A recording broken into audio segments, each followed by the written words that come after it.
Hi, welcome back to my channel. எல்லோரும் எப்படி இருக்கீங்க?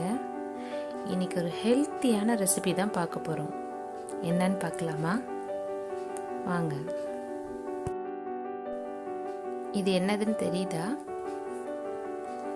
தூதுவளை. நம்ம இப்போ தோட்டத்துக்கு போய் ஃப்ரெஷ்ஷாக பறித்து செய்ய போகிறோம். ஒரு முக்கியமான விஷயம், இதை கையிலலாம் பறிக்க முடியாது. இதில் ஃபுல்லாக முள் ஜாஸ்தி இருக்கும். அதனால் சிசர் வச்சு தான் கட் பண்ணணும். ரொம்ப கேர்ஃபுல்லாக ஹேண்டில் பண்ணுங்கள். இந்த தூதுவளை சளி, இருமல் எல்லாத்துக்கும் ரொம்ப நல்லது. அதனால் கண்டிப்பாக எல்லோரும் செஞ்சு சாப்பிட்டு பாருங்கள். அதுக்கு முன்னாடி இதை பற்றி நம்ம தெரிஞ்சுக்கலாமா? இது ஒரு மூலிகை வகையை சேர்ந்தது. இதில் இருக்க பூ, காய், இலை, வேர் எல்லாமே மருத்துவ குணம் சார்ந்தது. இந்த கொடியில் முள் தான் ஜாஸ்தி இருக்கும். இலையில கூட பார்த்தீங்கன்னா முள் இருக்கும். அதுக்காக நம்ம சாப்பிடாமலாம் இருக்க முடியாது. மருத்துவ குணம்னா நம்ம கண்டிப்பாக சாப்பிட்டு தானே ஆகணும். இப்போ வேறு கிளைமேட்லாம் சேஞ்ச் ஆகுது. அதனால் கண்டிப்பாக எல்லாருக்கும் சளி பிடிக்கும், இருமல் வரும். இதை சாப்பிட்டு சரி பண்ணிக்கலாம். இதில் நிறைய மருத்துவ குணம் இருக்குது. சளி, இருமல் மட்டும் இல்லை, கால்சியம் சத்து கூட இருக்கும். இதை பவுட்ரு பண்ணி தேனில் கலந்து கூட சாப்பிட்லாமா. இந்த இலை கிடைக்காதவங்க நாட்டு மருந்து கடையில் இதை பவுடராக கூட விற்கிறாங்க. அதை கூட வாங்கி நீங்கள் சாப்பிட்டுக்கலாம். இப்போது இதை எப்படி பண்ணுறதுன்னு பார்க்கலாம். இப்போ கீரையெல்லாம் கட் பண்ணி எடுத்தாச்சு.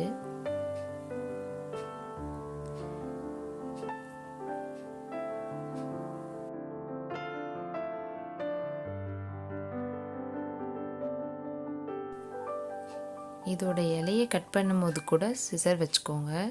ஏன்னா இலையிலையுமே முள் நிறையா இருக்குது. ரொம்ப கேர்ஃபுல்லாக ஹேண்டில் பண்ணுங்கள். குழந்தையெல்லாம் பக்கத்தில் வச்சுக்காதீங்க. தெரியாமல் கூட கையில் வச்சு எடுத்துட்டாங்கன்னா முள் குத்திடும்.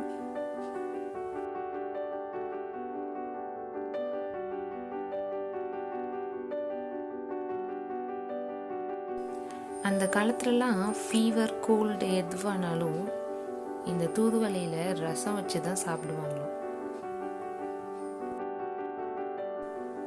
இப்போல்லாம் ஃபீவர்னாலே ஹாஸ்பிட்டல் போயிடுறோம்ல.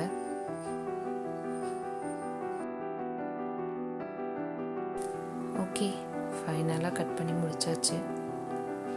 இனிமேல் இதை எப்படி பண்ணுறதுன்னு பார்க்கலாம்.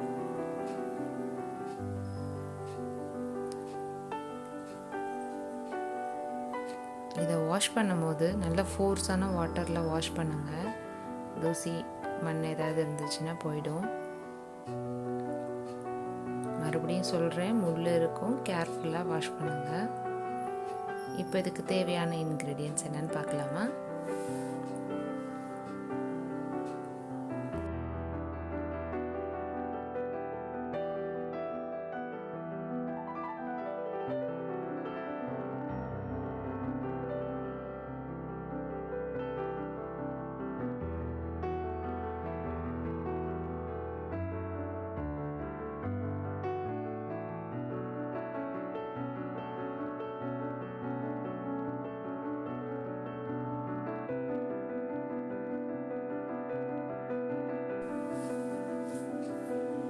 ஒரு கடாயை எடுத்துக்கோங்க. அதில் ஆயில் ஊற்றிக்கலாம். இன்றைக்கி இந்த ரெசிபியை செய்ய போகிறது எங்கள் சித்தி தான்.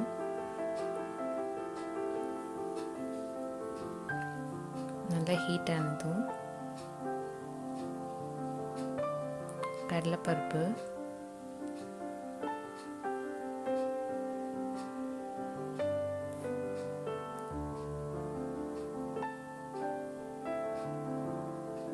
உளுந்து,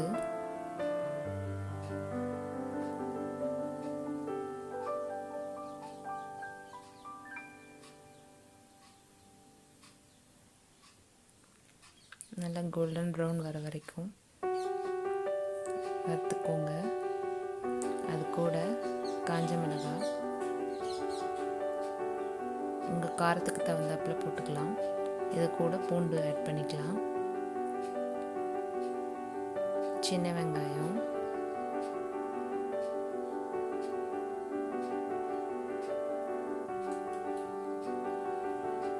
நல்லா வதக்கிக்கோங்க.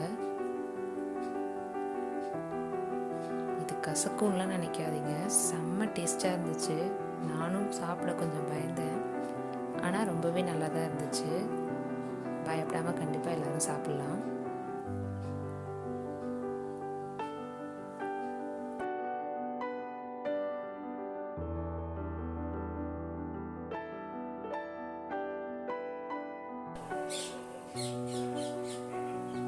இது நல்லா வதங்கினதுக்கப்புறம் இது கூட நம்ம எடுத்து வச்சுருக்க கீரையை ஆட் பண்ணிக்கலாம்.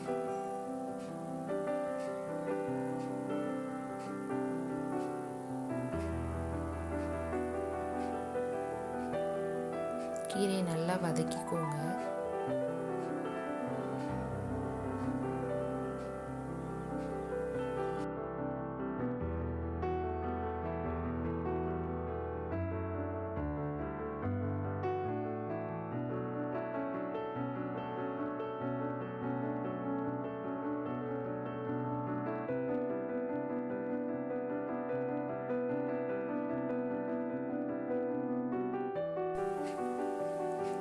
இது செய்யறது ரொம்ப ஈஸி தான், ரொம்ப கஷ்டம்லாம் கிடையாது.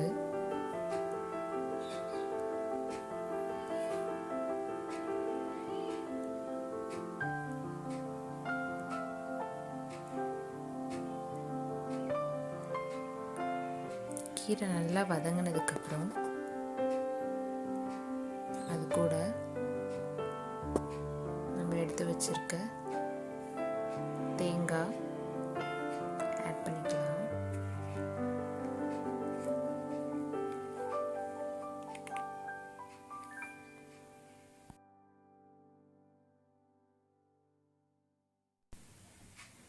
கடைசியாக புளி ஆட் பண்ணிக்கலாம்.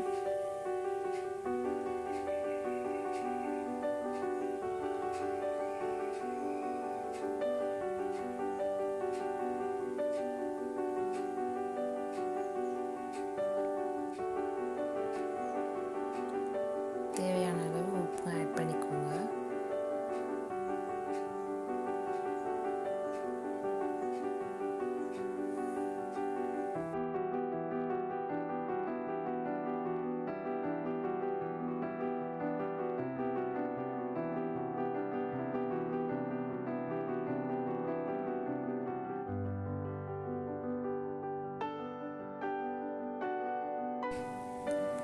புளி உங்களுக்கு தேவைன்னா கொஞ்சம் எக்ஸ்ட்ரா கூட ஆட் பண்ணிக்கலாம், உங்கள் டேஸ்ட்டுக்கு தகுந்தாப்புல.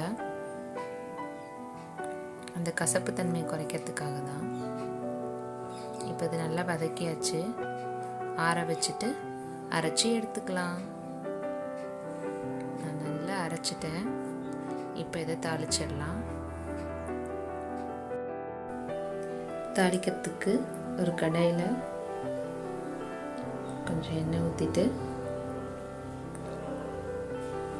எண்ணெய் காஞ்சதும் கடுகு போட்டுக்கலாம். ஆஃப் பண்ணிவிட்டு கருவேப்பிலை போட்டுக்கோங்க.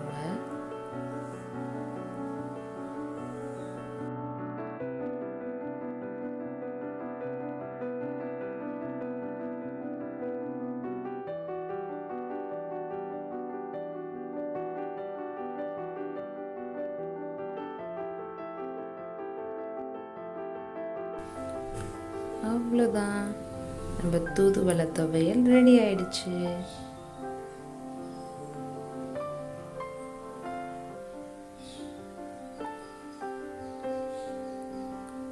தேங்க்ஸ் ஃபார் வாட்சிங். இந்த வீடியோ உங்களுக்கு பிடிச்சிருந்துச்சுன்னா உங்கள் ஃப்ரெண்ட்ஸ்க்கெலாம் ஷேர் பண்ணுங்கள். மறக்காமல் சப்ஸ்கிரைப் பண்ணிடுங்க. தேங்க்யூ. பாய் பாய்.